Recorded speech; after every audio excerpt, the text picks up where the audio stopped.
High, কেমন আছো সবাই? আশা করি ভালো আছো। আমি আবারও চলে এসেছি নতুন আরেকটি পর্ব নিয়ে।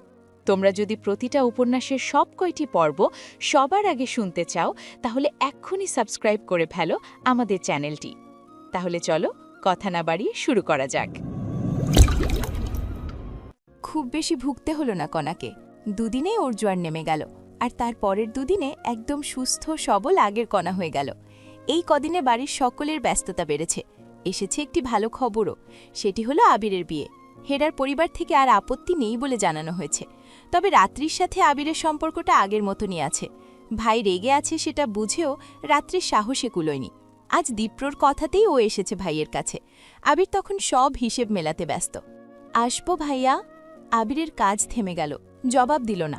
রাত্রে অপেক্ষাও করল না। কেন করবে? এই ভাইয়ের সাথে এত বছরের পথ চলা, জীবনে কখনোই তো অনুমতির প্রয়োজন পড়েনি। আজ নেহাতি অনুমতি চেয়েছে এক ভুল করে ফেলেছিল বলে। তবে অনুমতি না দিলেও কি ঘরে প্রবেশ করবে না? না, সেটা হতেই পারে না। রাত্রি প্রবেশ করল একদম অস্বস্তিহীনভাবে। আবির দাঁড়াতেই রাত্রি এবার ঠোঁট কামড়ে বলল, ভুল করেছি, ভেবেছিলাম ক্ষমা চাইব, কিন্তু না, ক্ষমা চাওয়ার প্রশ্নই আসে না। তুমি কে, যার থেকে ক্ষমা চাইতে হবে আমায়? আমি ছোট, ভুল তো আমিই করব। সংশোধন করে দেওয়ার দায়িত্ব কার? কার উচিত আগে কথা বলার? আমাকেই কেন আসতে হবে? ইগো তোমার বেশি হয়ে গেছে নাকি? সব সময় এমন করবে। দুদিন পর যখন আমি অন্যের বাড়ি চলে যাব, তখন ঠিকই টের পাবে। শেষ বাক্যটা বলতে গিয়ে রাত্রির গলা ধরে এলো। সত্যিই তো, আর মাত্র কিছুদিন, তারপর চলে যাবে রাত্রি। চলে যাবে অন্যের বাড়ি, সবতে কেমন স্বপ্নের মতন, যেখানে বেড়ে ওঠা, যাদের সাথে এত বছরের পথ চলা, তাদের রেখেও চলে যাবে। হুট করেই রাত্রির কান্না পেল খুব। ও ভাঙা গলায় ডাকল, ভাইয়া। আবিরের হৃদয়ের পাথর নেমেছে আগেই। ও নিজেও ভাবছিল বিষয়টা ঠিক করবে, কিন্তু কেন যেন হয়ে উঠছিল না। রাত্রির কথাগুলো শুনে ওর বুকের ভেতর একটা তপ্ত বাতাস নেমে এলো। নিজেকে কঠোর দেখানোর প্রয়াস করে বলল, যাবি তো ভালো, তুই নিজেই তো যাওয়ার জন্য মরিয়া, এখন কেন ঢং করছিস? আমি না যেতে চাইলে আমাকে রেখে দেবে তোমরা? মাথা নষ্ট নাকি পেট খারাপ? তোকে কেন রাখবো? কম জ্বালাতন তো করিসনি। রাখবো না তোকে, আমি তো বিয়ে করবই। আমি বউ পাবো, আর মা বাবা পাবে একটা মেয়ে। তোকে কি মনে রাখবে? বাহ, বেশ ভালো। রাখতে হবে না মনে, গেলাম আমি, বলে হুড়মুড় করে চলে গেল রাত্রি। ও বুঝেছে আবিরের কথাগুলো সিরিয়াস না, তবু কেন যেন মানতে কষ্ট হচ্ছে। রাত্রি চলে যেতেই আবিরের বুক ভেদ করে একটি নিঃশ্বাস নেমে এলো। হাহাকার জমল। সত্যিই তো, আর মাত্র কিছুদিন, তারপর চলে যাবে রাত্রি। চাইলেই আর সবটা আগের মতন করতে পারবে না। এখনকার মতন এ বাড়িতে যখন তখন আসতেও পারবে না। আচ্ছা, ওর প্রস্থানের কথা চিন্তা করেই আবিরের বুকটা কেমন করছে। আর রাত্রি যে চলে যাচ্ছে, ওর কষ্টটা তবে কেমন বেশি। রাত্রির বিষয়টি ভাবতে গিয়ে হেরাকে স্মরণ হলো ওর। হেরাও তো এত বছরের সম্পর্ক, পথ চলা ফেলে ওর নিকট উপস্থিত হবে। ওর অনুভূতিই বা কেমন?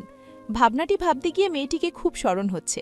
ও আর অপেক্ষা করল না, তৎক্ষণাৎ কল করল হেরার নাম্বারে। খানিক বাদে রিসিভ হলো।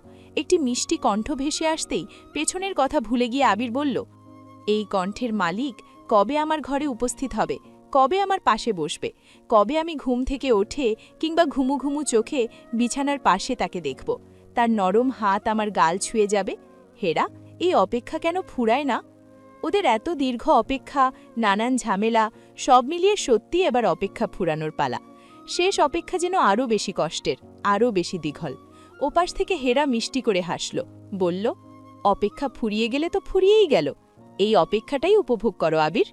আবির দীর্ঘশ্বাস ফেলার মতন করে বলল, অপেক্ষা উপভোগ কিভাবে করে হেরা? তোমার এই কণ্ঠ শুনেই তো আমার পথটা এলোমেলো হয়ে যায়, তাই নাকি? সত্যিই তাই, একদম এলোমেলো। সমুদ্রের বুকে উঁচু উঁচু ঢেউ নামছে যেন। আবিরের কথাগুলো কাব্যিক শোনাচ্ছে। হেরা হেসে ফেলে ওই কথাগুলো শুনে। দুদিন ধরে দীপ্র বাসায় নেই। এই না থাকাটা কুহুকে খুব পোড়াচ্ছে। ও ভার্সিটি গিয়ে উদাস থেকেছে। আজ বাড়িতে ফিরে এসেছে দীপ্রর কক্ষে। যদিও লুকোচুরির প্রয়োজন নেই, তবুও লুকোচুরি করেই এসেছে। বরাবরের মতন এই ঘরে প্রবেশ করে বুক ভরে দম নিয়েছে ও। সঙ্গে সঙ্গে পরিচিত সেই সুবাসখানা নাকে এসে ধরা দিয়েছে। চোখ দুটো মুদিত রেখেই ও বিড়বিড় করে, কেন এমন লাগছে, যেন আপনি আমার আশেপাশেই আছেন দীপ্র ভাই। ওর বিড়বিড় শেষ হওয়া ভাত্রই একটি ধীর গলা ভেসে ওঠে, চোখ খুলে দেখ কুহু, সত্যিই আমি তোর কাছে। কণ্ঠের তীব্রতা কানে পৌঁছতেই ফট করে চোখ মেলে কুহু। ভেসে ওঠে দীপ্রর শক্তপোক্ত বুকখানা। ও পিছাতে গিয়েও পারে না, দীপ্র সামান্য ঝুঁকে মেয়েটির চোখের দৃষ্টি কাড়ে, শুধায়, মিস করছিলি? কুহু জবাব দিতে পারে না। অস্বস্তির দল গলায় এসে আটকায়। এই দুদিনে একটি বার কলেও কথা হয়নি ওদের। দীপ্র হেসে পুনরায় বলে, কুহু, তুই মিস করছিলি আমায়? এবার জবাব দেয় ও, ফট করে পেছন ফিরি দৃষ্টি লোকায়। বড় করে নিঃশ্বাস নিয়ে বলে, মিস কেন করতে যাব? করিসনি? না। যদি মিস নাই বা করিস, তবে এখানে কেন এসেছিস? কুহু আটকায়। ও জানে না আজ কেন এখানে এলো, আর এলো তো এলো, আজই দীপ্রভাইকে ফিরতে হলো আর কুহু ধরাও পড়ল। এভাবেই কুহুর সব কিছুতে সন্ধ্যা নামে। ও দীর্ঘশ্বাস ফেলে। দীপ্র কাবার্ড খুলে তোয়ালে নেয়, তারপর চলে যায় শাওয়ার নিতে। মাত্রই ফিরেছিল, অন্য দিকটায় ছিল, তখনই চুপিসারে কুহুকে কক্ষে প্রবেশ করতে দেখে। দীপ্র আড়াল থেকে দেখতে চাইছিল কুহু কি করে, কিন্তু ঘরে প্রবেশ করেই মেয়েটি যখন চোখ দুটো বন্ধ করল, তখনই মনে হলো সামনে আসা যাক, তাই সামনে এসে গেল। সেই সাথে শুনল কুহুর বিড়বিড় করা কথাটাও। সময় পেয়ে কুহু কথা সাজিয়ে নিল। মাথায় বুদ্ধি খেলতেই ও পেছন ঘুরতে ঘুরতে বলল, আমি আসলে এসেছি আমার একটা ড্রেসের খোঁজে, ভুলে এখানে। ও কথা শেষ করতে পারল না, দেখল দীপ্র তো এখানে নেই। কুহুর ভ্রু এবার কুঞ্চিত হলো। পুরো ঘরে একবার চোখ বুলিয়ে নিয়ে চিন্তায় পড়ল। এবার আর বিড়বিড় নয়, স্বাভাবিকভাবেই বলে উঠল, কি আজব, এভাবে কোথায় হারালো? জেগে জেগে স্বপ্ন দেখলাম নাকি? মাথা গেছে কুহুতোর। বলতে না বলতেই বাথরুমের দরজা খোলার শব্দ হয়। ভেতর থেকে দীপ্র বলে, কুহু আছে সেখানে? কুহুর বিশ্বাস হয়, সে ভুল দেখেনি। দীপ্র ভাই আগেও উপস্থিত ছিলেন, তবে কখন বাথরুমের দিকে গেলেন কে জানে। কুহু ছোট করে নিঃশ্বাস ফেলে, জি বলেন। তোয়ালে নিয়ে আয় তো। তোয়ালে কেন? আপনি গোসল করতে গিয়েছেন তোয়ালে না নিয়ে নাকি? নিয়েছি, এটা পড়ে গিয়ে ভিজে গিয়েছে। তাহলে নিজেই এসে নিয়ে নিন। সেটা সম্ভব নয় বলেই তো তোকে বলেছি। কুহু আর কথা বাড়ায় না, শুধায়ও না, কেন সম্ভব নয়, এই লোককে দিয়ে বিশ্বাস নেই। শেষে কি না কি বলে ফেলে। ও কাবার্ড খুলে তোয়ালে বের করে নিয়ে আসে বাথরুমের কাছে। এনেছি। ওকে, গুড গার্ল বলে বাথরুমের দরজা কিছুটা খোলে। কুহু তোয়ালে বাড়িয়ে ধরে আর সঙ্গে সঙ্গে হ্যাচকা টানে মেয়েটিকে ভেতরে নিয়ে যায় দীপ্র। কুহু কোনো কিছু বোঝার পূর্বেই ওকে দাঁড় করিয়ে দেয় শাওয়ারের নিচে। শীতল পানিতে সঙ্গে সঙ্গে ভিজে যায় কুহু। ও সর্দি চাইলেই হাতের সাহায্যে বাধা দেয় দীপ্র। এটা কি হলো? যা হওয়ার তাই হলো। দীপ্র ভাই আপনি, হুশ বলে মেয়েটির ঠোঁটে আঙুল রাখে দীপ্র। কুহু তখনও শাওয়ারের নিচে। শীতল পানি ত্বক স্পর্শ করে যাচ্ছে। সেই সাথে দীপ্রর পুরুষালী আঙুল ঠোঁটে এসে নেমেছে। কুহু কিছু বলতে পারে না, ফ্যাল ফ্যাল করে চেয়ে থাকে। দীপ্র মাথা নামিয়ে আনে, ঝুঁকে ওর দিকে। এতে করে ঝর্ণার পানি দুজনকেই সমানতালে ভিজাতে শুরু করে। দীপ্রর এক হাত দেয়ালে ঠেস দিয়ে রাখা। দুজনের দূরত্ব নেমে এসেছে। পুরুষালী কণ্ঠটা বলে ওঠে, হুস দীপ্র ভাই? কলমি দীপ্র, কোনো ভাইটাই নয়, অনলি দীপ্র, বুঝেছিস? একে তো দীপ্র এত কাছে, তার ওপর শীতল পানির ছোঁয়া। কুহু কাঁপছে এমনিতেই। সেই সাথে বাড়তি হিসাবে আছে দীপ্রর বলাই কথাগুলো। কুহুর গলা শুকিয়ে আসে। দীপ্রর আঙুল তখনও ঠোঁট ছুঁয়ে আছে। কুহু কিছু বলতে চায়, সেটি বুঝে এই আঙুল সরিয়ে নেয় ও। কুহু বুক ভরে দম নেয়, বলতে নেয়, দীপ্র ভাই। দীপ্র বিরক্ত হওয়ার ন্যায় শব্দ করে। পুনরায় আঙুল টেনে আনে মেয়েটির ঠোঁটের কাছে। ফিসফিস করে বলে, কি বলেছি? কলমি দীপ্র, অনলি দীপ্র, নট ভাই। কুহু ঢোক গেলে বলে, দেখুন। কি দেখতে বলছিস? এবার কুহুর চোয়াল নেমে আসার উপক্রম। ও ভাষা হারায়। দীপ্র এক হাতে শাওয়ার বন্ধ করে। ওরা দুজনেই তখন একদম কাকভেজা হয়ে গিয়েছে। কুহু মাত্রই খেয়াল করে দীপ্রর বুক খালি, শার্ট নেই। জিম করা পেটানো বুক, বাহু, সিনেমার হিরোদের অনুরূপ। এই প্রথম কুহু এভাবে বেহায়ার মতন চেয়ে থাকে। দীপ্র খেয়াল করে ঠান্ডায় মেয়েটির শরীরে কম্পন ধরেছে। ও ফোঁস করে দম ফেলে বলে, কাঁপছিস? চেঞ্জ করতে হবে, আমি ড্রেস এনে দিচ্ছি। ধ্যান ফেরে কুহুর। ও দ্রুত চোখ সলায়। সত্যি এবার খুব ঠান্ডা লাগছে। কুহু বলে, আমি রুমে যাচ্ছি। এভাবে কেউ দেখলে? সত্যিই তো, এভাবে কেউ দেখলে তখন কুহু কি বলবে? ও ভেবে পায় না। দীপ্র আবারও বলল, ওয়েট কর, আমি যাচ্ছি। এই বলে ও যখন বেরোতে নিল, কুহু তখন আটকাল। আমি বেরিয়ে যাই, এটাই ভালো হবে, আপনি থাকেন। দীপ্রকে আর সুযোগ না দিয়েই বেরিয়ে পড়ল। পুরো ভেজা শরীর। দীপ্র দরজা খুলে বলল, তোয়ালে নিয়ে যা। কিন্তু কুহু আর কিছুই শুনল না। ও তৎক্ষণাৎ দরজার কাছে এসে উঁকি দিল। কেউ নেই দেখে ও ও দ্রুত পা বাড়ালো নিজের ঘরের দিকে। ঝনঝন শব্দে গ্লাসটা ভেঙে গেল। মাত্রই মেয়ের ঘরে এসেছিলেন আবিদা। তিনি আতঙ্কগ্রস্ত হয়ে বললেন, এটা কি করলে তুমি? কি করলাম? এভাবে গ্লাস ভাঙলে কেন? আয়না পেছন ফিরে চাইল, চোখ দুটো অসম্ভব লাল। আবিদা ভরকালেন, আয়না, কি হয়েছে? কি হয়নি মা, আমার সবটা শেষ হয়ে গেছে। আমার চোখের সামনে কুহু প্রেম করছে, আমার চোখের সামনে। আবিদা বুঝলেন না মেয়ের কথা। আয়নার গা কাঁপছে, চোখ দুটো রক্তিম। কুহু দীপ্র দাদাভাইয়ের ঘর থেকে ভিজে অবস্থায় বের হয়েছে। দীপ্র বাড়ি এসেছে? এসেছে। আবিদা কি বলবেন বুঝলেন না। আয়না এবার চেঁচিয়ে উঠল, তোমরা আমাকে ধৈর্য ধরতে বলেছিলে, সেই ধৈর্যেই আমার সবটা শেষ হলো। আমাকে না আগাতে দিচ্ছিলে আর না কিছু করতে দিচ্ছিলে। আসল দোষী তো তোমরা মা। আয়না, এটা কি বললে তুমি? আমরা দোষী? হ্যাঁ, তোমরা দোষী। তোমাদের জন্যই আমার সবটা শেষ, সবটা শেষ। চোখের সামনে থেকে চলে যাও, চলে যাও বলছি, বলে হুঙ্কার তুলল আয়না। আবিদা না গিয়ে মেয়ের কাছে আসতে চাইলেন। আয়না তৎক্ষণাৎ হাতে থাকা ফোনটা ছুঁড়ে ফেলল আয়নাতে। বড় আয়নাটা ভেঙে গেল। আবিদা চমকে পিছু হটলেন। আমার চোখের সামনে থেকে দূর হও। আবিদাকে বের হতে হলো। তার দু চোখে জল। তিনি বের হতেই দেখতে পেলেন ববিতা দাঁড়িয়ে। ভাঙার শব্দ তার কানে এসেছে। আপা, কি ভাঙল? আবিদা চোখ মুছলেন, বললেন, আমার মেয়ের মন, যা ভেঙেছে তোমার মেয়ে। ববিতা কথা খুঁজে পেলেন না। আবিদা যেতে যেতে বললেন, তামাশা দেখতে এসেছে এখন, অথচ এই তামাশা তার মেয়েই তৈরি করেছে। দিনের বেলাতেই কি না কি করে বেড়াচ্ছে। ভিজে অবস্থায় বের হচ্ছে দীপ্রর ঘর থেকে। কথাগুলো শুনে ববিতা মূর্তির ন্যায় দাঁড়িয়ে রইলেন। দীপ্র কুহুর বিয়েটা এখনও ততটা স্বাভাবিক হয়ে ওঠেনি। দুজনে আলাদা থাকছে এ ব্যাপারটি সবারই জানা। ববিতা নিজেও চাচ্ছিলেন ঝামেলাটা আর একটু দমলে তবেই একসাথে থাকুক ওরা। কিন্তু এখন তো সব এলোমেলো লাগছে। বেশ চিন্তায় পড়লেন তিনি। মেয়ের কক্ষে এলেন। কুহু তখন চুল শুকাচ্ছে। মাকে দেখেই বলল, এসে পড়েছ? হ্যাঁ, এলাম। তুই এই অসময়ে গোসল করেছিস? ফিরতে লেট হয়েছে, তাই গোসলেও দেরি হলো। তুমি তো জানো আমি গোসল ছাড়া থাকতে পারি না। জানালা দিয়ে শীতের হাওয়া আসছে। খোলা দেখে ববিতা জানালাটা বন্ধ করে দিলেন। প্রশ্ন করতে দ্বিধা লাগছে। তবু তিনি বললেন, দীপ্রর পারে গিয়েছিলি? এ কথায় কুহু থমকালো, জবাব দিল না। ববিতা এগিয়ে এসে মেয়ের বাহু টেনে ধরলেন। তুই নিজ থেকেই তো আলাদা থাকলি, তবে এই দিনের বেলাতেই? ববিতার কথা আটকাল। কুহুর নজরও নেমে গেছে।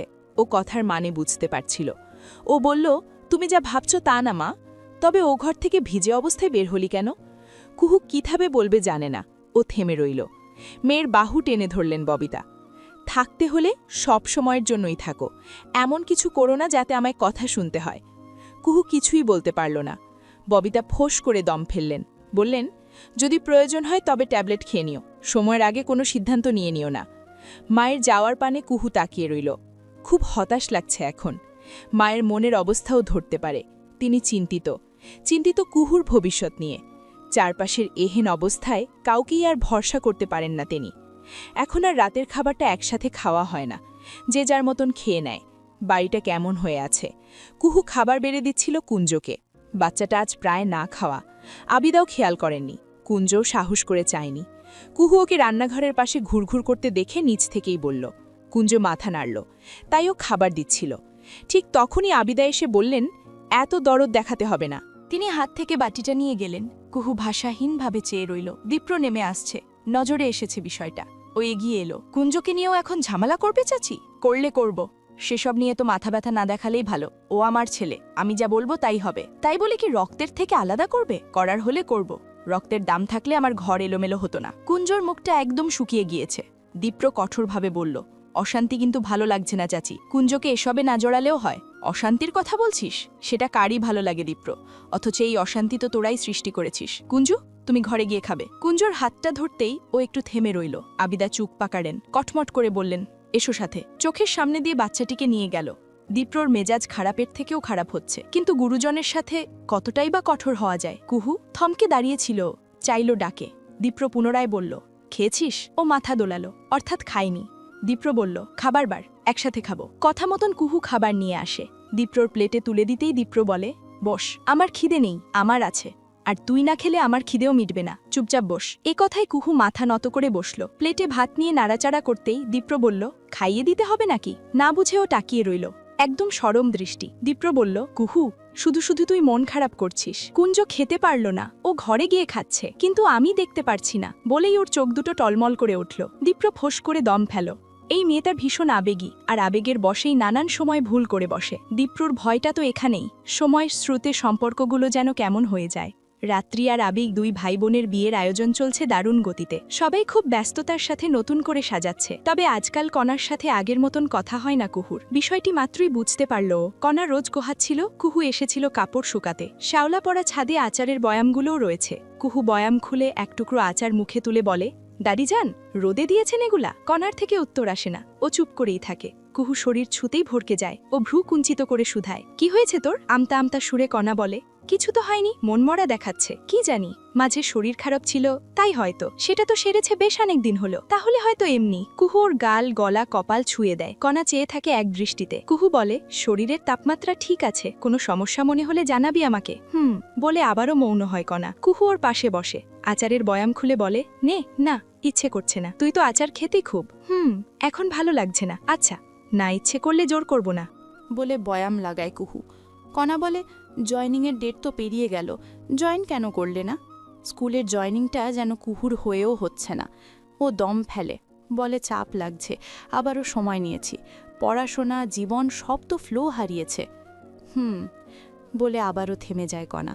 কুহু বোনের গা ঘেঁষে বসে বলে, মায়ের ব্যবসাটা ভালো চলছে, আমার খুব ভালো লাগছে। আইডিয়া কিন্তু তোর ছিল। শুধু আর কি কিছু বলার নেই কণার? কুহু কেমন চুপসে যায়।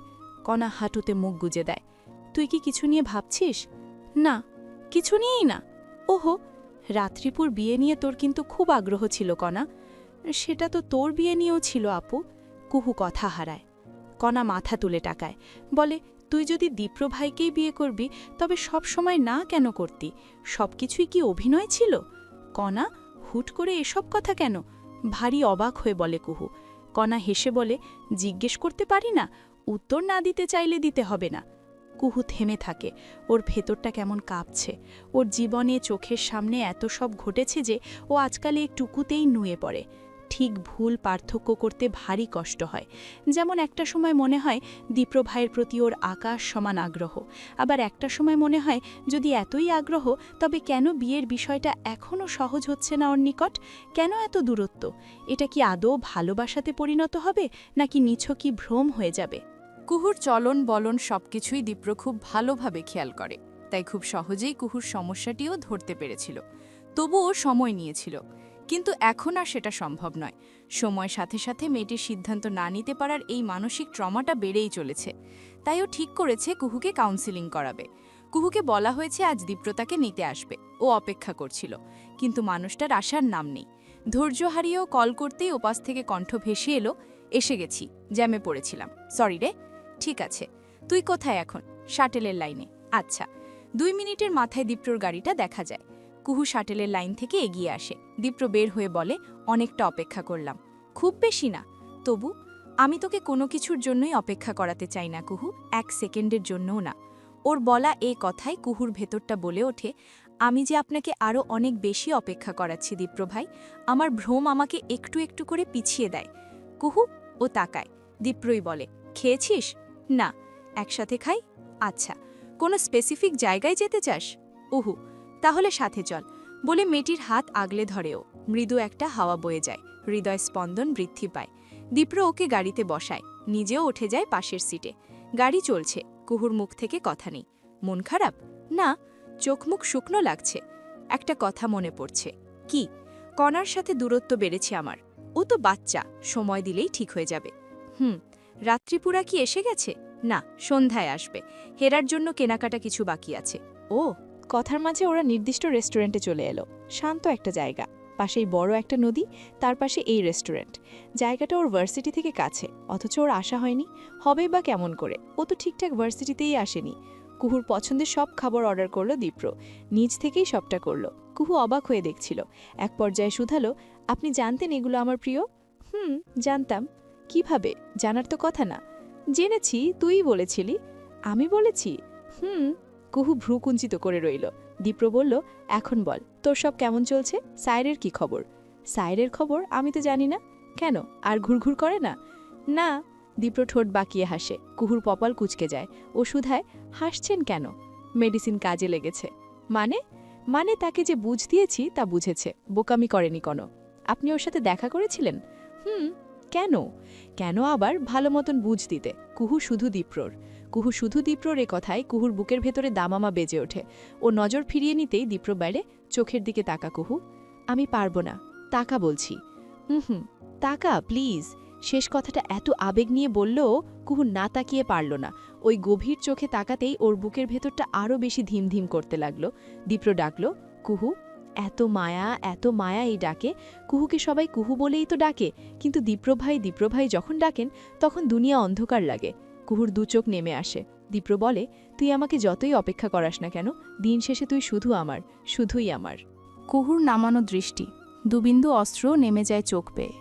দীপ্রর হাতখানা নিজের হাতে তুলে নেয়। কুহু কেঁদে ফেলে কিছুটা শব্দ করেই। আমি বুঝতে পারি না নিজেকে। আমি জানি না কি করি। এখন যা ঠিক মনে হয় তারপরই তা ভুল হয়ে ধরা দেয়। আমি ক্লান্ত এসবে। আমার সাথে থেকে আপনিও ক্লান্ত হয়ে যাবেন দীপ্রভাই। কুহুর সমস্যাটা তো দীপ্র জানে। ও মুখোমুখি বসা ছিল, এবার ওঠে গিয়ে পাশে বসে। দু হাতে মুখটা তুলে নেয়। আমি তোকে বুঝি তো, তুই কেন এত চিন্তা করিস? আর যদি বলিস ক্লান্ত হওয়ার কথা, তবে বলবো এই ক্লান্ত হওয়াটা আমি ভীষণ এনজয় করছি। কুহু আরও বেশি কান্না পায়। এতগুলো মাস ধরে জীবনটা কেমন হয়ে আছে, শুধু তার জীবন নয়, এই মানুষটারও। সেসবের জন্য তো ও দায়ী। ও ভাঙা গলায় বলে, কিন্তু আমি তো নিজেই বুঝি না দীপ্রভাই, আমার সব এলোমেলো। দীপ্র লম্বা করে শ্বাস নেয়, ওর চোখের পানি মুছিয়ে দেয়, আদরের সাথে বলে, এটা হতে পারে কোনো মানসিক সমস্যা কুহু। তুই চাইলেই আমি ডাক্তার দেখাতে পারি। মানসিক সমস্যা? আমি কি তাহলে পাগল হয়ে গেছি? আরে ধুর বোকা, মানসিক সমস্যা মানেই পাগল হয়ে যাওয়া নয়। এটা সব মানুষের মাঝেই থাকে, কিন্তু খুব বেশি ধাক্কা তা বৃদ্ধি করে। ট্রিটমেন্ট নিলেই ঠিক লাগবে। তুই কি চাস কাউন্সেলিং করাবো? এখানে কুহু এসে আটকায়। দীপ্র ওর গাল ছেড়ে এবার হাতটা ধরে, ভরসা দেয়। কুহু মাথা নাড়িয়ে বলে, ঠিক আছে। অশান্ত মনটা আজ কিছুটা শান্ত হয়েছে। কুহু বাড়িতে পা রাখা মাত্রই রঙিন আলোগুলো জ্বলে উঠল। ওর চোখে মুখে হাসি দেখা গেল। রাত্রিরাও চলে এসেছে। বসার ঘরে সব কিছু নিয়ে বসেছে। সবার জন্যই এনেছে উপহার। কুহুকে দেখেই রাত্রি এগিয়ে আসে। কিরে, দ্রুত আয়, সব দেখবি চল। কুহুকে সবার মাঝে নিয়ে আসে ও। উপস্থিত বাড়ির প্রায় সকলেই। এত কেনাকাটা করেছে ওরা। আবির নিজ হাতে সবাইকে সব উপহার বুঝিয়ে দেয়। নানিজান সব কিছু নিয়ে বলেন, আর মাত্র কদিন, তারপর আর এই বুড়িরে তো মনেই রাখবা না ভাই। আবির হেসে ফেলে, বলে, প্রথম বউকে কিভাবে ভুলি? এখন মুখে তো বলবাই, নতুন পেলে সবাই ভুলে যায়। ভুলবো না গো, বলে নানিজানকে জড়িয়ে ধরে আবির। বৃদ্ধা হেসে বলে, এবার এতদিনে একটা আয়োজন হচ্ছে। আবিরাও উপস্থিত ছিলেন। তিনি বললেন, এবার ভালোই সব হলেই হলো। এ বাড়িতে যা নাটক চলছে। সবার মুখেই অন্ধকার এসে ভর করে। জবাবটি বৃদ্ধাই দেন, বলেন, কেউ বদদোয়া না দিলে ভালোই হবে সব মেজবউ। বদদোয়া তো দিচ্ছি না, তবে যে যার কর্মের জন্য বদদোয়ার ভাগিদার হলেও হতে পারে। বৃদ্ধা ভারী বিরক্ত হন। তিনি আর কথা বাড়ান না। কুহুর দিকে তাকিয়ে বলেন, কই রে কুহু, তোর স্বামী কই? কুহু চোখ পিটপিট করে। দাদিজান বলেন, কোথায় আছে সে? দেখা যায় না আজকাল। একসাথে ফিরিসনি? গ্যারেজে গিয়েছে। ওহ, যাই হোক, সবাই যে যার মতন তৈরি হও। পথ কিন্তু বেশ দূরের। আমাকে ঘরে দিয়ে আয় তো আবির। বৃদ্ধাকে নিয়ে চলে যায় আবির। একে একে বাকিরাও চলে যায়। রাত্রি কুহুর গালে হাত রেখে বলে, যা ফ্রেশ হয়ে নে, একটু পরেই সবাইকে নিয়ে রওনা হতে হবে, তারপর লঙ্গা জার্নি। কুহু ঠোঁট সামান্য প্রসারিত করে সায় জানায়। রাত্রিও চলে যায়। বিয়ের অনুষ্ঠানটা হবে কক্সবাজারে, যেখানে 2 ছেলে পক্ষ ও 2 মেয়ে পক্ষই থাকবে। সম্মিলিতভাবে এই আয়োজনে কারোই কোনো দ্বিধা নেই। কুহু নিজের সব কিছু লাগেজে নিচ্ছিল। চট করেই একটা মেসেজ এলো। দীপ্র লিখেছে, আমার ঘরে আয়। এমনিতেই সেবার এক ঘটনা ঘটে গেছে। এরপর আর ও ঘরে যায়নি কুহু। ওর একটু অস্বস্তি হচ্ছে। দীপ্র নিজেই বলল, কিছু করব না, প্রমিস। এবার লজ্জা লাগল ওর। মনের কথা দীপ্রভাই কিভাবে জানলেন? ও লিখল, আসছি। লাগেজ গোছানো রেখেই দীপ্রর ঘরের কাছে এলো কুহু। বুক ভরে দম নিয়ে দরজাটা সামান্য খুলতেই দীপ্র বলল, আয়। পা টিপে টিপে কক্ষে প্রবেশ করল ও। গোছানো দীপ্রভাইয়ের পুরো বিছানা অগোছালো হয়ে আছে, কাবাড এলোমেলো। কুহু ফ্যালফ্যাল করে চেয়ে থাকে। সাহায্য কর, এই প্রথম এলোমেলো লাগছে, পছন্দ করতে পারছি না কি নেব। সম্ভবত বিয়ের পর সব ছেলেই এমন অগোছালো হয়ে যায়, আর হওয়াটাই তো স্বাভাবিক বল। কুহু নীরবেই সব গোছাতে থাকে। দীপ্র দাঁড়িয়ে থাকে পাশে, দেখতে থাকে ছোট্ট সেই কুহুটাকে, যে ওরই চোখের সামনে একটু একটু করে বড় হয়েছে। ফ্লাইটে করে ওরা যাবে কক্সবাজার। তার আগে এয়ারপোর্ট অবধি মোটামুটি একটা জার্নি আছে। আবির নিজের বাইক নিয়ে এসেছিল, আর বাকি সবাই যাচ্ছে 3টে গাড়ি নিয়ে। কিন্তু কায়দা করে দীপ্র বাইক রেখে আবিরকে গাড়ি দিয়েছে। সবাই তখন তৈরি। দীপ্রর ব্যাগ গোছাতে গিয়ে দেরি হয়ে গেছে কুহুর, ওর জন্য সবাই অপেক্ষা করছিল। ও হুড়মুড় করে নেমে এলো। দবির বললেন, কুহু মামুনি, কোন গাড়িতে যাবে তুমি? এ কথার বিপরীতে কুহু জবাব দিতে পারল না। জবাবটি দিল দীপ্র, ও আমার সাথে যাবে বাবা। আয়ানা চাইল কঠিন নজরে, ভীষণ রাগে মাথা ধরে যাচ্ছে। বাবা মা স্বাভাবিকভাবেই চলছেন, এসবও আরও সহ্য হয় না। ও কুঞ্জর হাতটা ধরে বেরিয়ে যায়।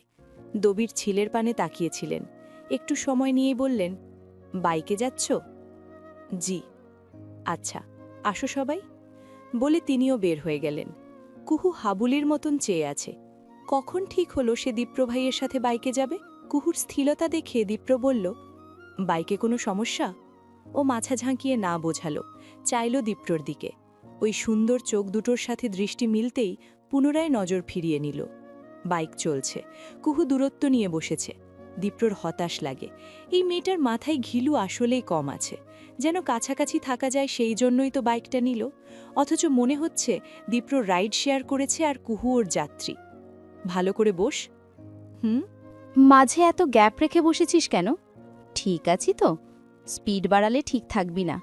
এই কথার পর ও একটু দূরত্ব কমালো, তবু সেটা বেশি নয়। দীপ্র বুঝল এ মেয়ে কথায় বুঝবে না, তাকে কাজ দিয়ে প্রমাণ করতে হবে। ও তাই স্পিড বাড়ালো। কুহু সঙ্গে সঙ্গে তাল না সামলে দিতে পেরে দীপ্রর কাঁধে হাত রাখল। শীত লাগছে, বাইকের গতির সাথে সাথে শীতল বাতাসটা যেন আরও বেশি বৃদ্ধি পাচ্ছে। কুহুর জমে যাওয়া দেখে বাইক থামালো দীপ্র। একটু ঘুম ঘুমও পাচ্ছিল ওর। ও সহসাই শুধালো, এসে গেছি? জবাব এলো না। কুহু চারপাশে তাকালো, এ তো খালি রাস্তা, চারপাশে বড় বড় গাছ। থামালেন কেন? দীপ্র এবারও জবাব দিল না। নিজের শরীরে থাকা ব্লেজার খুলে বলল, এটা পর। পড়তে বলেছি, শীতে জমে যাচ্ছিস। সমস্যা নেই, আমি ঠিক আছি। কথা নয়, পড়তে বলেছি। কুহু ফ্যালফ্যাল করে চেয়ে থাকে।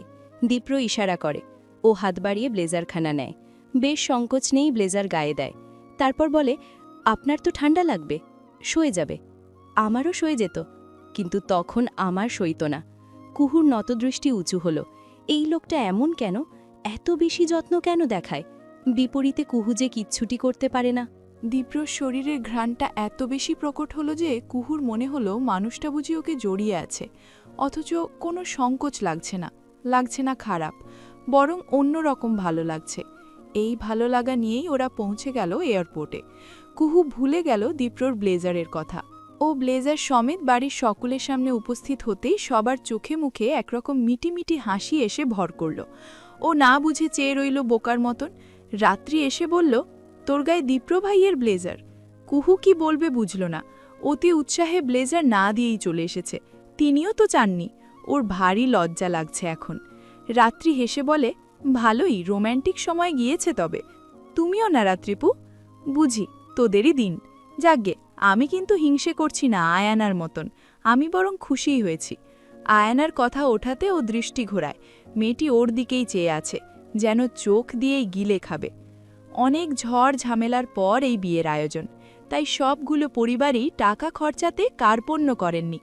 ববিতার স্বামীর একটা ছবি সাথে নিয়ে এসেছেন। কণা মায়ের সাথেই থাকবে।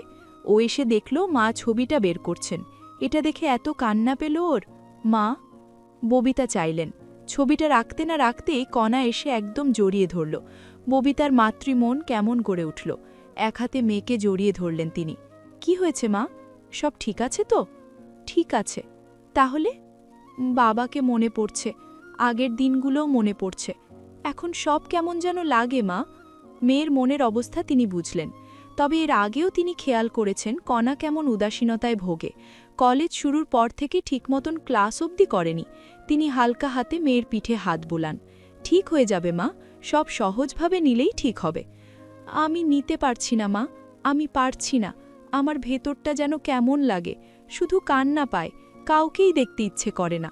ববিতা বুঝলেন না মেয়েকে কিভাবে বুঝ দিবেন। কণার বয়স কম, মানসিক ট্রমা, ডিপ্রেশন এই বয়সে খুব বেশিই আসে। তবে সমস্যাটা কণা যদি না ভেঙে বলে তিনি তো বুঝবেন না। দম ফেললেন তিনি, বুক থেকে সরিয়ে মেয়েকে গালে হাত রাখলেন। বোঝালেন, আমি আছি মা, সবসময় তোর সাথে, তোদের সাথে আছি। তোরা ছাড়া আমার আর কে আছে বল। কুহু আর রাত্রি এক ঘরে, ওরা ফ্রেশ হচ্ছে। রিসর্টটা দারুণ সুন্দর। কাল সকালেই মেহেদির অনুষ্ঠান হবে, সন্ধ্যায় হলুদ আর পরশু বিয়ে। অনুষ্ঠানে খুব বেশি অতিথি থাকবে না। বিয়ের পরের দিন যে যার এলাকায় আয়োজন করে খাওয়াবে বলেই ঠিক হয়েছে। জামা বদলে নেওয়ার পর রাত্রি বলল, কুহু। কুহু তাকালো। আয়নার সামনে দাঁড়িয়ে ও নিজেকে দেখে নিচ্ছিল। পেছন ফিরে বলল, বলো রাত্রিপু। এগিয়ে এলো রাত্রি, চোখে চোখ রাখল। কুহুর প্রতি এত মায়া ওর। ও হেসে বলল, সবসময় খুশি থাক বোন। তুমিও রাত্রিপু, সবসময় এমন খুশি থাকো। ঝামেলার পর এই প্রথম সকলে মিলে খাবার খেতে বসেছে। অরণ্যর পরিবার কাল সকালে আসবে। হেরার পরিবার রওনা করেছেন। আস্তে আস্তে আরও রাত হবে। এখনই প্রায় রাত 10টা বেজে গিয়েছে। খাবার খেতে খেতে বৃদ্ধা তৃপ্তির শ্বাস ফেললেন। বললেন, কতদিন পর সবাই আবার একসাথে খাচ্ছি। আমি শুধু আমার সন্তানদের, নাতি নাতনিদের নিয়ে একসাথে শেষ সময়গুলো পার করতে চেয়েছিলাম। আনোয়ার বললেন, যা হবার তো হয়েছেই, এখন থেকে সব ঠিক হোক মা। সব ঠিক হোক। তোমরা কেউ পারো প্রতি দুঃখ রেখো না, রাগ রেখো না। দুনিয়ার জীবন আর কদিন বলো। নিঃশ্বাস নিচ্ছি, সকালে নাও নিতে পারি। মানুষ যত বৃদ্ধ হয় মৃত্যুকে তত বেশি বুঝতে পারেন। বৃদ্ধার অবস্থাও তেমনই। সবাই একসাথে খাওয়া দাওয়া শেষ করল। রিসর্টটা বড় ও খোলামেলা, বেশ আরামদায়ক। ব্যাডমিন্টনের কোর্টও করা আছে। ঠিক হলো সবাই মিলে ব্যাডমিন্টন খেলবে। আয়ানার ইচ্ছে ছিল না, ও তবু গেল। এরই মাঝে কোথাওতে যেন আগমন হলো অরণ্যের। ওকে দেখে রাত্রি অবাক হয়ে গেল, ছুটে গেল কাছে। অরণ্য হেসে বলল, সারপ্রাইজ মিস প্রেমিকা, দ্রুতই তো বউ হয়ে যাবে। প্রেমিক হিসাবে সময়গুলো মিস করতে চাইছিলাম না, তাই চলে এলাম সবার আগে। তুমি পাগল অরণ্য? অরণ্য শুধুই হাসল। রাত্রির চোখ দুটো খুশিতে ঝলমল করছে। ওর খুব ইচ্ছে করছে শক্ত করে অরণ্যকে জড়িয়ে ধরতে, তবে এতগুলো মানুষের সামনে সেটা পারছে না। কণা আর আবির ব্যাডমিন্টন খেলছে। কুহু আর রাত্রির খেলার কথা ছিল, অরণ্যের আগমনে সেটা আর হচ্ছে না। কুঞ্জ বাচ্চা, এখনও সেভাবে পারে না। কুহু তাই বসেছিল। আয়ানার সাথে ও তো আর খেলতে পারে না। ও দেখছিল সবটা। ভালোই লাগছে। দীপ্র ছিল না এত সময়, আগমন হলো তখনই। ব্যাট নিয়ে এসেছে। ওকে দেখেই কুহুর ঠোঁটটা কেমন প্রসারিত হলো। দীপ্র বলল, ওঠে আয়। দীপ্র ভাই আসলেই কি কুহুর মন পড়তে পারে? ও অবাক হয়, ভীষণ অবাক হয়। দীপ্র ব্যাট তুলে দিয়ে বলে, একটা বাজি খেলি চল। বাজি? কেমন বাজি? আমি জিতলে আমার একটা উইশ পূরণ করবি, আর তুই জিতলে আমি তোর একটা উইশ পূরণ করব।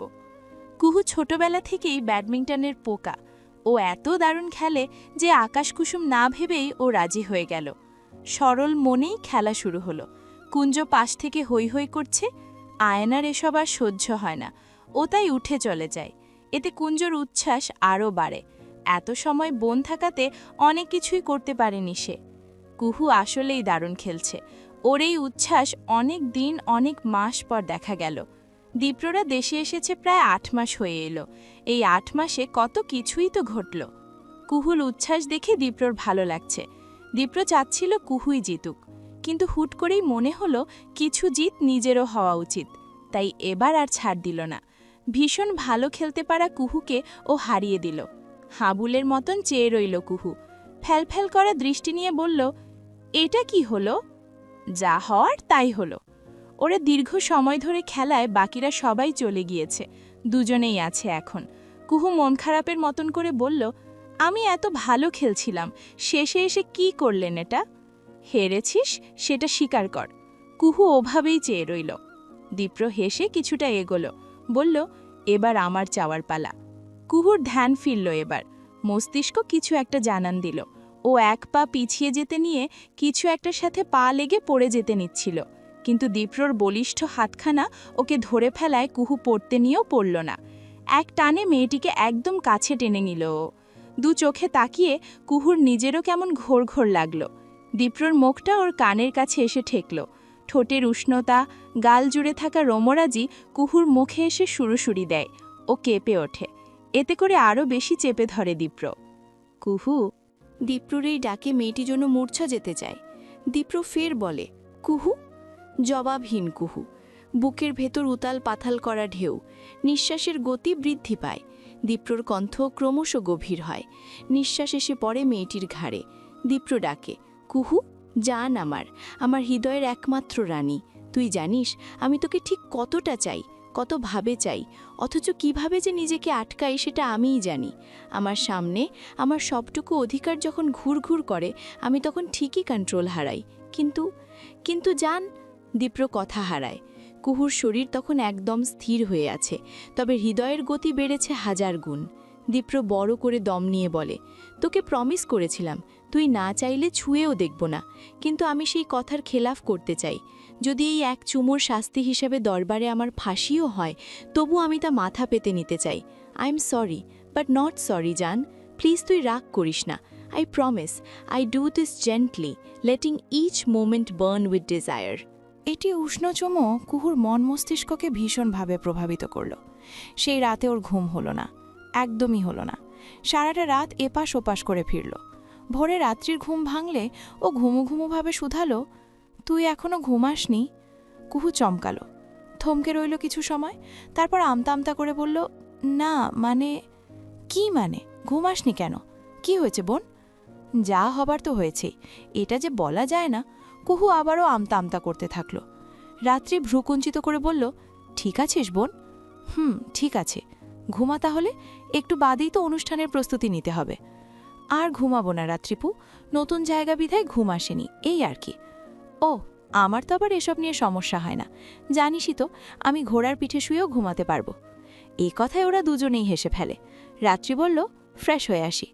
ও চলে যেতেই কুহু বুক ভরে দম নিল। তারপর ভাবল, আজ কিভাবে দীপ্র ভাইয়ের মুখোমুখি হবে। এত বেশি লজ্জা লাগছে ওর। সকালের খাবার খেতে গিয়ে মুখোমুখি পড়তেই হলো। ও নজর ফিরিয়ে বসল চেয়ার টেনে। খাবার দেওয়া হলো। দীপ্র বসেছে ওর মুখোমুখিভাবে। কুহু যথাসম্ভব নিজের নজর লুকিয়ে রাখতে চাচ্ছে, কিন্তু যখন টেবিলের নিচ থেকে নিজের পায়ে কিছু একটার স্পর্শ পেল, ও তৎক্ষণাৎ চোখ বড় বড় করে ফেলে। দীপ্র এক টুকরো পরোটা মুখে তুলে বলল, তোরা কখন অনুষ্ঠান করতে চাচ্ছিস? রাত্রির দিকে দৃষ্টি দেওয়া ছিল, এবার নজর ফেরালো কুহুর দিকে। চোখাচোখি হলো। কুহুর চোখ তখনও বড় বড়। হবে নাই বা কেন? দীপ্র ভাইয়েরও পা আটকে রেখেছেন। চাচ্ছি একটু বাদেই শুরু করতে, রাতে আবার হলুদের অনুষ্ঠান। অরণ্য আন্টি আঙ্কেল কত দূর আছেন? চলে আসবে আর একটু। কুহু কি করবে বুঝতে পারছে না। ও চোখ পিটপিট করতে থাকে। খাবার না খেয়ে অমনভাবেই বসে থাকে। রাত্রি নজর ফিরিয়ে বলে, কুহু, খাচ্ছিস না কেন? ও উসখুস করে, পা সরানোর চেষ্টা করে, তবে দীপ্রর সাথে পেরে ওঠে না। কুহু এবার মেকি হাসার মতন বলে, এই তো, তোর চেহারাটা অমন লাগছে কেন? মা বলতেই কুহু চেহারা ঠিক করার প্রয়াস করল, তবে খুব একটা ঠিক হলো না। দীপ্র কুহুর চোখের দৃষ্টি খেয়াল করেছে আয়ানা। ওর মুখটা অন্ধকার হয়ে আছে। ও একটু ঝুঁকতেই যা দেখার দেখে নেয়, কটমট করে যায়। কুহু এবার শক্তি বাড়িয়ে ফট করেই বসা থেকে উঠে যায়। ওর এমন আচরণে ডাইনিংয়ের সকলে ভ্রু কুঁচকে ফেলে। ও বলে, খাওয়া শেষ। খেলি তো না, পিঠ ভরে গেছে বড় মা, আমি যাই। ও দ্রুত স্থান ত্যাগ করল। দীপ্র খাবারের প্লেট হাতে নিয়ে উঠতেই জেবা বললেন, তুই আবার কোথায় যাস? ওকে খাওয়াতে। ডাইনিংয়ে থাকা সবাই ফ্যাল ফ্যাল করে চেয়ে থাকে। দীপ্র মাঝে মাঝে এত লজ্জাহীন হয়ে পড়ে। দাদিজান মুচকি হাসেন, বলেন, একেই বলে ভালোবাসা, তোমরা খাও নিজেদের মতন। কুহু ঘরে এসে বসেছিল। দীপ্র ওর পেছন পেছন এলো। মেয়েটি ওকে দেখে বসা থেকে দাঁড়িয়ে পড়ল। চোখের দৃষ্টি এদিক সেদিক ঘুরায়। আপনি মানে না খেয়ে উঠে গেলি কেন? আবারও একই ভাব তার, যেন কিছুই জানে না সে, অথচ কাজগুলো তো তারই ঘটানো। কুহু কি বলবে বুঝে না। দীপ্র কিছুটা এগোয়। কুহুর নজর তখনও এদিক সেদিক ঘুরপাক খাচ্ছে। কুহু? ও নজর ফেরায় না। দীপ্র এবার সামান্য ঝুঁকে অধরে মৃদু হাসি এনে বলে, আমার হাতে খাওয়ার বাহানা নাকি? চোখ বড় হয়ে যায় মেয়েটির। শুকনো ঢোক গেলে তাতে অনেকটা অস্বস্তিরও উপস্থিতি আছে। দীপ্র আবারও বলে, তুই চাইলে আমার কিন্তু সমস্যা নেই। আমি এমন কিছু মিন করিনি তো। তবে ওঠে এলি কেন? দীপ্র চাচ্ছে কুহু নিজের মুখেই বিষয়টা বলুক, কিন্তু ও বলতে পারছে না। কুহু পিঠ ঘোরায়, বলে, জানি না, এমনি এসেছি। হুম, অন্য কারণে, কিন্তু স্বীকার তো করছিস না। দীপ্র ভাই, আপনি... হুস, বলেছি না দীপ্র ভাই না, শুধু দীপ্র। এর সাথে চাইলে আরও কিছু অ্যাড করতে পারিস, লাইক বাবু, সোনা, জান। কুহু চোখ মুদিত রাখে, ওর কান গরম হয়। এই দীপ্রর যেন কি হয়েছে? কুহু তো চিনতে পারছে না তাকে। লোকটার মাথা গেল নাকি? গতকাল চুমু খেল, আজ আবার... কুহু আর ভাবতে পারে না। ওর বুকের ভেতর বিশাল একটা ঢেউয়ের আগমন হয়। ও ঘাড় ফেরাতে গিয়ে বোঝে দীপ্র ভাইয়ের মুখটা ওর ঠিক ঘাড়ের কাছে। নিঃশ্বাসের শব্দ শোনা যাচ্ছে। কুহুর হৃদয়ে দামামা বাজে। দীপ্র ফিসফিস করে বলে, অনেকগুলো দিন তো দিয়েছি জান, now I want to love you desperately. এসব তারই এক ঝলক।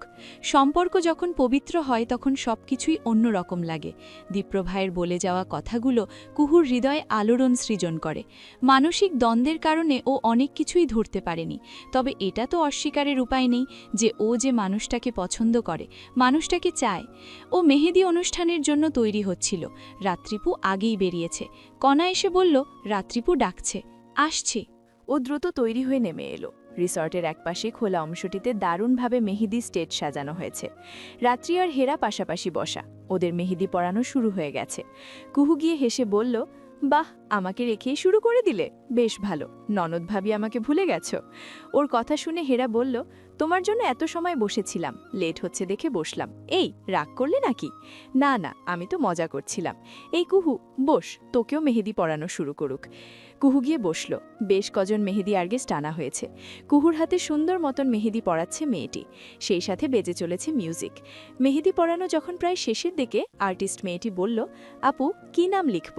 কুহু প্রথমে বুঝল না, তাকিয়ে রইল। মেয়েটি আবারও বলল, মানে আপনার হাজবেন্ডের নাম কি? ওহ, বলে কুহু একটু থামল। বুকের ভেতরটা কেমন লাগছে। ও মিনমিনে সুরে বলে, দীপ্র দেওয়ান আমার হাজবেন্ডের নাম। কদিন ধরেই ভারী মন খারাপ ছিল কণার, আজ একটু ভালো লাগছে। সবাই মেহেদি পড়েছে, নিজেদের প্রিয় মানুষের নাম লিখেছে। কণা নিজেও পড়েছে, তবে নামের জায়গাটা খালি রেখেছে, ইচ্ছে করেই রেখেছে। ও এখন মেহেদির কোণ নিয়ে বসল। এই জায়গাটায় কেউ নেই, সবাই অন্য পাশে। কণা বুক ভরে দম নিল, দম নিয়ে লিখতে লাগলো একটি বিশেষ নাম। ঠিক তখনই কুহু এসে বলল, মেহেদির কোণ নিয়ে কি করছিস? কণা চমকালো, থমকে রইল কিছু সেকেন্ড, তারপর বলল, এমনি ঠিক করছিলাম। কি আবার নষ্ট হলো দেখি? কুহু যখন এগোতে চাইল, কণা পিছিয়ে গেল, বলল, দেখতে হবে কেন? ওর আচরণে কুহুর খটকা লাগলো। ও বলল, মেহেদি দেখতে চেয়েছি, তাই বলে এমন করছিস কেন? সবকিছু তোকে কেন বলতে হবে? আমার প্রাইভেসি নেই? কুহু ভীষণ রকমের আশ্চর্য হলো। মেহেদির সাথে প্রাইভেসির কি সম্পর্ক? কণা এবার আরও বেশি রেগে গেল, চেঁচিয়ে বলল, তোরা তো যে যার মতন আছিস, আমি আমার মতন থাকতে চাইলে কেন সমস্যা করছিস? কণা, তোর মাথা ঠিক আছে? নেই, শর্ত, বলে কুহুকে পাশ কাটিয়ে চলে গেল কণা। কুহু থমকে রইল। কণার আবার কি হলো? হাতের মেহেদি শুকিয়ে গেছে, কিন্তু কুহুর মন খারাপ যে যায় না। ও উদাসভাবে বসেছিল। ঠিক তখনই দীপ্র এসে ওর পাশে বসল। মানুষটা আসতেই ও ধ্যান থেকে বের হলো, কিছুটা অস্বস্তি অনুভব হলো। ও পালাতে চাইলেই খপ করে ওর হাতটা ধরে ফেলল দীপ্র। পালাচ্ছিস কেন? পালাই না তো, আমি তো এমনি এমনি উঠে যাচ্ছিলি। তাই বলে মেয়েটাকে কিছুটা টেনে কাছে আনলো ও। কুহু নজর ফিরিয়ে বলল, কেউ আসবে। কে আসবে? যে কেউ। তো কুহু কি বলবে বুঝে না। ও মৌন থাকে। দীপ্র দেখে ওর হাতের মেহেদি শুকিয়েছে। শুকিয়ে গেছে, উঠিয়ে দিচ্ছি। কুহু বসে থাকে। দীপ্র ভাই সময় নিয়ে ওর হাতের মেহেদি উঠিয়ে দেয়। এত চমৎকার রং এসেছে। দীপ্র হেসে বলে, প্রচলিত কথায় আছে, মেহেদির রং যত গাঢ়, বর তত বেশি ভালোবাসে। তোকে আমি খুব ভালোবাসবো কুহু, খুব ভালোবাসবো। শেষ বাক্যটা একদম কানের কাছে এসে বলে দীপ্র। কুহুর সমস্ত শরীরে উষ্ণতা ছড়িয়ে যায়। ও বলে, আমি এখন উঠি। কেন? আরেকটা হাত বাকি আছে তো। অন্য হাতটি মুষ্টিবাধ্য করে রেখেছে কুহু। দীপ্র বলে, উঠিয়ে দিই ওটাও। ওটা আমি উঠাতে পারবো। আচ্ছা। আমি যাচ্ছি। না, আমার সামনে ওঠা। পরে ওঠাবো, শুকায়নি তো। কই দেখি। কুহু এবারও হাতের মুষ্টি নরম করে না।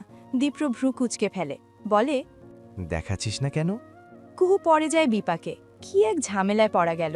ও মোচড়াতে থাকে। দীপ্র বলে, দেখি। না প্লিজ, আমি যাই, ছাড়েন না দীপ্র ভাই। আবারও দীপ্র ভাই। দীপ্র তাকিয়ে থাকে ওর দিকে। এই মেয়ে তাকে ভাই ছাড়া ডাকতে পারে না নাকি? কুহু তখনও মোচড়াচ্ছে। তোকে বলেছি না দীপ্রর সাথে ভাই ডাকবি না? সব সময় তো ডেকে এসেছি। এখন আর সবসময় এক হলো? কুহু আবারও মোচড়াচ্ছে। দীপ্র বলে, একটা ডিল করি? কি? ভাই বাদ দিয়ে ডাক, তাহলেই ছেড়ে দেব। ওর কথায় ফ্যাল করে টাকায় কুহু। দীপ্র আবারও বলে, বল। পারবো না, প্লিজ যেতে দেন। ওহো, আগে ডাকবি তারপর যেতে দেব। এটা ছাড়া অন্য কিছু বলেন। ন, এটাই তোর টাস্ক। কুহু বিপদের মুখে পড়ে আলুর মতন চেয়ে থাকে। দীপ্র ফের বলে, হাতে কিছু আছে নাকি এভাবে লুকিয়ে রাখতে চাচ্ছিস? দেখি তো। দীপ্র এবার কিছুটা জোর খাটিয়ে ওর হাতের মুষ্টি খুলতে চাইল। কুহু চেঁচিয়ে উঠল, দীপ্র, ডেকেছি, এবার ছাড়েন। ওর এহেন কাহিনীতে দীপ্র তাজ্জব বনে গেল। কুহু ফের বলে, ডাকলাম তো, এবার ছাড়েন। হাত নরম করে দীপ্র। সে সুযোগে হাত ছাড়িয়ে নেয় কুহু। ঝড় সম গতিতে পালাতে পালাতে বলে, আমি যাচ্ছি দীপ্র ভাই। আবারও দীপ্র ভাই। দীপ্র এবার দাঁড়িয়ে পড়ে, চেঁচিয়ে বলে, আবারও ভাই, এটার কিন্তু সুদ রইল কুহু, সুদে আসলে পূরণ করব। অরণ্য এসেছে রাত্রির কাছে, কিছুটা লুকিয়েই। ওকে দেখে রাত্রি বলল, আরে তুমি এসেছো কেন? তোমার না আসা মানা? ধুর, কে মানবে এসব? তবু কেউ দেখলে তখন? কিছুই হবে না। ওরা কি জানে না আমি তোমায় ভালোবাসি, আর রাত পোহালে তুমি আমার বউ হতে চলেছ? তার থেকেও বড় কথা, একই রিসোর্টের অন্য পাশেই থাকছি। এইসব মানা যায় নাকি? বউ কথাটায় রাত্রির কেমন সুখ সুখ অনুভূতি লাগে। ও হেসে বলে, বউ কথাটায় আলাদা ম্যাজিক আছে। আছে তো, আরও অনেক কিছুই আছে। অরণ্যর কথার ধরনে রাত্রি কিছু বুঝল। ও ঠোঁট কামড়ে বলল, পেটে পেটে এসব চলে? তো এসব না চললে তো কি চলবে? আবার এসব না চললেও তো ভাববে আমার হয়তো সমস্যা আছে। এই কথা দিয়ে প্যাচ দেবে না, দূরে সরো। কেন? তুমি দেখি এখনও আমাকে নিরামিষের মতন রাখতে চাচ্ছ। এসব তোমার শাস্তি। আমি মানি না। আমি এসেছি চুমো। ও আর কিছু বলতে পারে না। তার আগেই সালমা এসে দরজায় কড়া নাড়েন। রাত্রির হৃদয় চমকায়। ও লাফিয়ে ওঠে, উফ উফ, মা আর আসার সময় পেল না। এই তুমি এখন। আমি লুকাচ্ছি। গুড, লুকাও, কিন্তু লুকাবে কোথায়? আশেপাশে তাকায়ও, তারপর বলে, আলমারির ভেতরে। ওকে, না, তোমার মতন জাম্বু দেহকে এইটুকু আলমারি কিভাবে নেবে? তাহলে বাথরুমেও রিস্ক আছে। তুমি বরং বিছানার নিচে যাও। আচ্ছা। অরণ্য তৎক্ষণাৎ বিছানার নিচে চলে যায়। ওদিকে সালমা কড়া নাড়তে নাড়তে অস্থির প্রায়। রাত্রি দ্রুত গিয়ে দরজা খুলে দেয়। সালমা ভ্রু কুঞ্চিত করে বলেন, এত সময় লাগে? ওয়াশরুমে ছিলাম মা। ও, যাই হোক, দেখ তো এসব। একগাদা গহনা নিয়ে এসেছেন তিনি। রাত্রির সবগুলো দেখে নিয়ে বলে, এগুলো কার? তোর জন্য এনেছি। এত খরচা করলে কেন? স্বর্ণের যা দাম। অনেক আগে থেকেই বানিয়ে রাখা এসব, তোর বিয়ের জন্য। রাত্রি কি বলবে বোঝে না। মা এত আগে থেকে সব গুছিয়ে রেখেছেন। সালমা গহনাগুলোয় হাত বোলায়, তারপর বলে, ছোটবেলায় তোর জন্য প্রতিটা গহনা বানাতাম আর আমি অনেকটা সময় ধরে কাঁদতাম। কাঁদতে কেন? কাঁদতাম এটা ভেবে তোকে একদিন অন্য বাড়িতে চলে যেতে হবে। এবার রাত্রির গলা তরলহীন হয়ে পড়ল, চোখটা কেমন জ্বালা করছে। ও ডাকল, মা। সালমা চোখ মুছলেন। রাত্রি তাকে জড়িয়ে ধরে বলল, এমনভাবে কাঁদলে আমি বরং বিয়েটা ক্যান্সেল করে দেই। খাটের নিচ থেকে সব কিছু শুনছিল অরণ্য। বিয়ে ক্যান্সেল করার কথা শুনে ও মুখ ফুটে বলে উঠল, না। রাত্রি চোখ বড় বড় করে ফেলে। সালমার কানেও সে শব্দ এসেছে। তিনি মেয়েকে ছেড়ে বললেন, কি রে, মনে হলো কে যেন না বলল? না মা। হ্যাঁ? না মানে তুমি হয়তো ভুল শুনেছ। আমিও তো এখানে, শুনলাম না তো। শুনিসনি? আমি তো। তুমি ভুল শুনেছ। আচ্ছা মা, শোনো, তুমি এখন এগুলো নিয়ে যাও, আমিও একটু জিরিয়ে নিই। কিন্তু আবার কিন্তু কি? তুমি এগুলো নিয়ে সুন্দর করে রেখে দাও তো। এক প্রকার জোর করেই মাকে পাঠিয়ে দিল ও। মা চলে যেতেই রাত্রি এসে বিছানার নিচে উকি দিল। দাঁত কিরমির করে বলল, এই, তোমাকে কথা বলতে কে বলেছে? তুমি কেন বিয়ে ক্যান্সেলের কথা বলবে? তো বলেছি তো, কি হয়েছে? কি হয়েছে মানে? বলে অরণ্য উঠতে যেতেই ঠাস করে মাথায় বাড়ি খেল। রাত্রি হতাশ হয়ে বলল, পাগল তুমি, কোথায় আছো খেয়াল তো করো। অরণ্য মাথা মালিশ করতে করতে খাটের নিচ থেকে বেরিয়ে আসে। রাত্রি বলল, ব্যথা পেয়েছে খুব? চুমু খেলে ঠিক হবে। ধুর, বেয়াদব ছেলে, যাও তো। রাত্রি একটা, তুমি কিন্তু মার খাবে অরণ্য। রাত্রি প্লিজ, ওকে আর কিছু বলতে দেওয়া হয় না। রাত্রি ওকে ঠেলে বের করে দেয় রুম থেকে। অরণ্য বেরোতেই হেসে ফেলে রাত্রি। কুহু বরাবরই হালকা সেজে থাকে। ভারী মেকআপ করা হয় না একদমই। তবে রাত্রিপুর বিয়ে বলে কথা, না সেজে পারা যায়, তাই মেকআপ আর্টিস্ট ওকে সাজাচ্ছে। ওকে সাজাতে সাজাতে মেয়েটি বলল, আপনি আজ কতজনের ক্রাশ হবেন তাই ভাবছি, প্রপোজ পাওয়ার জন্য প্রস্তুতি রাখুন। কুহুর বলতে হলো না, পাশ থেকে হেসে রাত্রিই বলল, সে সুযোগ নেই আপু, আগেই বুকিং। তাই নাকি? প্রেমিক আছে তবে? কুহু মিনমিনে সুরে বলল, না। প্রেমিক নেই? তাহলে? আমি ম্যারেড। এ কথা বলতেই আর্টিস্ট মেয়েটা হেসে বলল, তাই নাকি? এইটুকু মেয়ে বিয়েও হয়ে গেছে? লাভ ম্যারেজ বুঝি?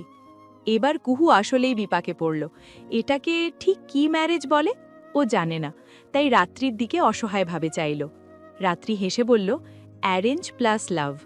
কুহু কিন্তু সম্পর্কে আমার বোন ও ভাবি হয়। তার মানে কাজিনের সাথে বিয়ে হয়েছে? বাহ, দারুণ ব্যাপার, খুব সুখী হো। অবশ্য আজ তোমার বর হার্টবিট মিস করবে, খুব সুন্দর লাগছে। কুহুর লজ্জা লাগছে, ও মাথা নামিয়ে ফেলল। আর্টিস্ট মেয়েটা বেরোতেই রাত্রি এসে দাঁড়ালো ওর পাশে। কুহুও দাঁড়িয়ে গেল। রাত্রি ওর দিকে মুগ্ধ হয়ে চেয়ে রইল। কুহু এমনিতেই ভীষণ সুন্দরী, চেহারায় বাড়তি মায়াও আছে। আজ মেকআপে সেই রূপে আরও বেশি গ্ল্যামার যোগ হয়েছে, ওকে নায়িকাদের অনুরূপ লাগছে। এভাবে কি দেখো রাত্রিপু? কি? আজ দীপ্র ভাইয়ের মাথা নষ্ট হবে। এই যা, এভাবে বলো না প্লিজ। এভাবে বলবো না ঠিক আছে, তবে মিলিয়ে নিস, আজ আর তাকে আটকাতে পারবি না।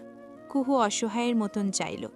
রাত্রি হেসে ওর গাল ছুঁয়ে দিল, বলল, বোকা, ভালোবাসার মানুষকে দূরে সরাতে নেই।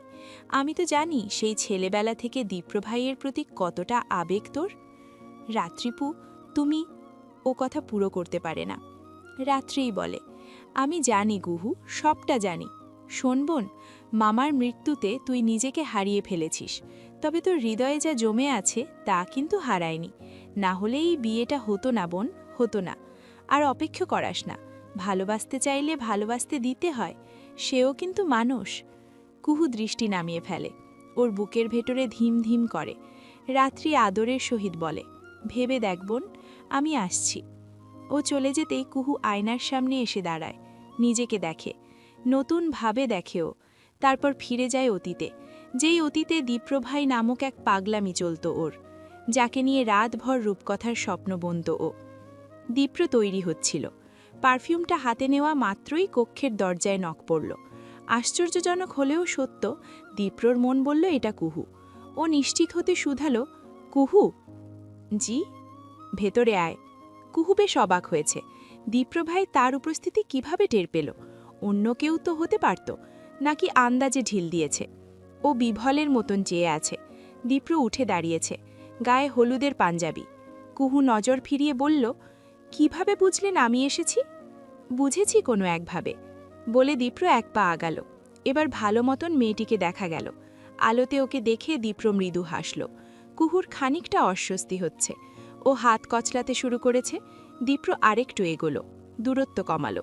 কুহুর দৃষ্টি তখনও নত করে রাখা। সুন্দর লাগছে।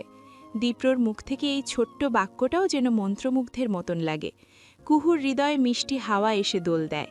ও বুক ভরে দম নিতেই টের পায় দীপ্রভাইয়ের গায়ের সুবাস। এই সুবাসে আলাদা মাদকতা আছে, যা কুহুকে সেই ছেলেবেলা থেকে টানে। তখন এই অনুভূতিটা ঠিকঠাক টের পেত না ও, কিন্তু বড় হবার সাথে সাথে এই অনুভূতিটা ওর মস্তিষ্ক ঠিকই ধরতে পারে। ওর চুপচাপ এমন অস্বস্তি অনুভূতি থেকে দীপ্র শুধায়, কিছু বলবি না? এ কথায় ধ্যান ভাঙে ওর। ও বলে, জি, থ্যাংক ইউ। দীপ্র পুনরায় হাসে, দৃষ্টি নামায়।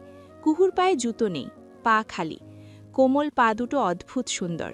ছেলেটির দৃষ্টি খেয়াল করে কুহু দ্রুত পা জড়সড় করে। দীপ্র মাথা তুলে এইবার দূরত্ব রেখেই বলে, একদম রুমে চলে এসেছিস, যদি ধৈর্য হারাই তখন কি হবে? কুহু জানে না কি হবে। ও এসেছে প্রশ্রয় দিতে, নিজেকে এবং দীপ্রভাইকে। তবু মিথ্যে মিথ্যে বলে, জানি হারাবেন না। এত বিশ্বাস? এ প্রশ্নের আর জবাব আসে না। দীপ্র অপেক্ষা করে না। ও পুনরায় বলে, আর কিছু বলবি? বলবো। বল, আমি শুনছি। বিষয়টা কিভাবে বলবে কুহু বুঝতে পারে না। আসার পথে কত কিছুই তো সাজাল, কিন্তু এখন আর সেসব মনে আসছে না। সবসময় এমন হয়, ও যা ভাবে তা করতে পারে না। দীপ্র ভাইয়ের সামনে এলোমেলো হয়ে যায় সব। আর আজ তো ও এসেছে প্রশ্রয় নিয়ে, তবে গলা শুকিয়ে যাচ্ছে। ও শুকনো গলাটা ঢোক গিলেই ভিজিয়ে নেয়। হাত কচলাতে কচলাতে বলে, একটা জিনিস দেখাতে এসেছিলাম। কি জিনিস দেখাতো? উত্তর পেয়ে এবার কুহু বুক ভরে দম নেয়। ওর অস্বস্তি, নিঃশ্বাসের গতি, চোখের দৃষ্টি সবটাই লক্ষ্য করছে দীপ্র, তবে আগ বাড়িয়ে কিছু বলে না। ওকে সময় দেয়। কিছু সেকেন্ড পর কুহু হাত বাড়িয়ে দেয়। দীপ্র নজর ঘুরিয়ে আনে, দেখে ওর হাতে নিজের নামটা। কুহু মিনমিনে সুরে বলে, এটাই দেখাতে এসেছি। দীপ্রর অধরে মৃদু হাসি এসে ধরা দেয়। দূরত্ব কমালেও খানিকটা দূরত্ব তো ছিলই, সেটা আর এক ধাপ কমিয়ে আনেও। কুহুর মন আর মস্তিষ্ক দ্বিধায় পড়ে। পিছু হটতে চেয়েও ও পারে না পিছু হটতে, দাঁড়িয়ে থাকে। দীপ্র আলগোছে ওর হাতটা তুলে নেয়। দীপ্র ভাইয়ের বড় হাতের কাছে ওর ওই তুলতুলে হাতটা নেহাতি বাচ্চা। ওর শরীরের শিহরণ বয়ে যায়। দীপ্র বলে, এখানে কি লেখা কুহু? এ কথাই তাজ্জব বনে যায় কুহু। দীপ্র ভাই কি মশকরা করছে তার সাথে? বাংলা কি তিনি পড়তে জানেন না? বল, কি লেখা? আপনি আপনি পড়তে পারছেন না? উহু, পারছি না, তুই বল। ও আবারও পড়ে বিপাকে। দীপ্র ওর হাতটা তখনও ধরে আছে। এই স্পর্শে এমনিতেই মোহ মেশানো। কুহু হাতটা ছাড়িয়ে নেবে সে শক্তিও পাচ্ছে না। ও হতাশ হয়ে যায়। এই প্রশ্রয় দেওয়ার বিষয়টা মোটেও সহজ হয় না। কুহুর বুকের ভেতর আনচান করে। দীপ্র আবারও বলে, বল কুহু, বল এখানে কি লেখা? বল প্লিজ জান আমার, বল না। দীপ্রর কণ্ঠে আকুতি, ওর চেষ্টা আরও দূরত্ব কমানোর।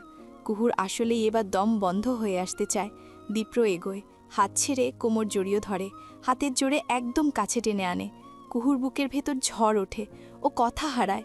দীপ্র অন্য হাতের সাহায্যে মেয়েটির গাল ছুঁয়ে দেয়। ধীরে ধীরে তা নেমে আসে ঠোঁটের কাছে। কুহুর নিঃশ্বাস ভারী হয়ে এসেছে। দীপ্র বলে, এভাবে সেজে গুজে আমাকে শাস্তি দিতে যাচ্ছিস?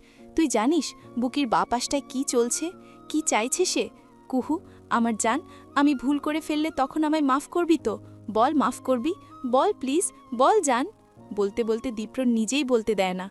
কুহুর ঠোঁটে আঙুল চেপে ধরে, মুখটা কানের কাছে এনে বড় করে দম নেয়। ঠিক তখনই দরজায় এসে কড়া নাড়ে অরণ্য। চেঁচিয়ে বলে, দীপ্র, আর কত সময় নিবি ভাই? ওর কণ্ঠে দীপ্রর হাতের বাঁধন আলগা হয়। ছাড় পেয়ে কুহুও নিজেকে ছাড়িয়ে নেয়। দ্রুত অন্য পাশ ফিরে দৃষ্টি লুকায়। বড় বড় করে দম নেয়। দীপ্র একবার কুহুকে দেখে নিয়ে বড় বড় পায়ে এগিয়ে গিয়ে দরজা খোলে। অরণ্য কিছু বলার পূর্বেই চিবিয়ে চিবিয়ে ও বলে, তোর মতন বন্ধু থাকার থেকে শত্রু থাকাও ভালো অরণ্য। এ কথায় অরণ্য বোকা বনে যায়। পরপর চোখের পলক ফেলে, বলে, আমি কি করলাম? ভেতরে কি তুই রোম্যান্স করছিলি নাকি? আমি তো শুধু বলে ও উকি দিতেই দেখতে পায় কুহু দাঁড়িয়ে অন্য পাশ ফিরে আছে।